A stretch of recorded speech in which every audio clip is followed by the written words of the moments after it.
ra-iisul wasaaraha xukuumadda federaalk Soomaaliya mudane Xasan Cali Khayre iyo wafdi uu hogaaminayo oo ka soo ambabaxay magaalada Baydhabo ee xarunta ku meel gaarka ah ee dowlad goboleedka Koonfur Galbeed ayaa si heersare loogu soo dhaweeyay magaalada Xudur ee xarunta gobolka Bakool. madaxweynaha Koonfur Galbeed wasiiro xildhibaano maamulka gobolka Bakool iyo kan degmada iyo dadweyne kale ayaa garoonka ugu hortagay wafdiga uu hogaaminayo ra-iisul wasaare Xasan Cali Khayre oo ujeedka socdaalkiisu yahay in wax badan uu ka ogaado baahida ay qabaan bulshada Koonfur Galbeed si loogu fuliyo mashaariic horumarineed oo waxtar u leh horumarka bulshada iyo deegaanka.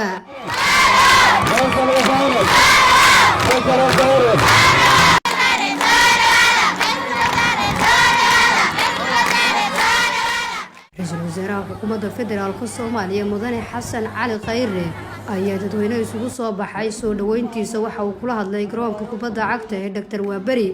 waxa uuna maamulka iyo shacabka degmada Xudur iyo guud ahaan bulshada Koonfur Galbeed uga mahad celiyay soo dhaweynta ballaaran ee u sameeyeen isaga iyo wafdiga uu hogaaminayo. idinku mahadnaga nabadda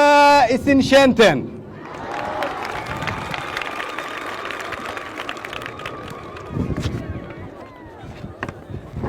reer Xudur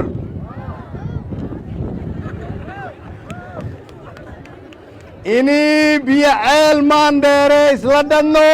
yaa inkooy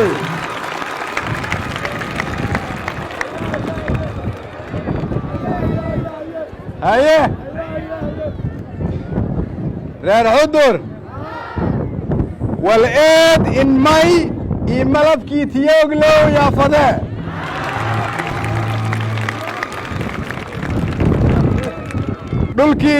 dhulkii xoorta geelow xuduray ma nabad baa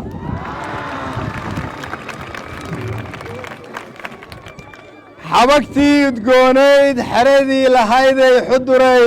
xuduray ma nabad baa shacabka oo iskaashanaya ayaa magaalada Xudur ka xoreeyay kana difaacay maleeshiyaadka arxanka daran ee Al-Shabaab isla markaana ka dhigay magaalo amni ah oo diyaar u ah in laga taageero horumarka adeegyada bulshada iyo amniga. ra-iisul wasaare Khayre oo bulshada Xudur ku amaanay sida geesinimada iyo midnimada leh ee cadowga ay soo qorayeen magaalada amniga degan iyo helin taageero kale ayaa ballan qaaday in dowladda Soomaaliya ay sameynayso ama ka fulinayso mashaariic horumarineed oo ay qayb ka tahay casriyeynta garoonka kubadda cagta iyo horumarinta adeegyada bulshada. waxaan u imideen dhalinyarada odayaasha gabdhaha culimmada ganacsatada iyo dhammaan shacabka reer Xudur iyo madaxdooda anuga mahad celiyo taariikhda ay ka soo hooyeen degmadan ay joogaan oo ah waxay samaysteen nidaam degmo kale aanay samaysan waxay iska xoreeyeen cadowgii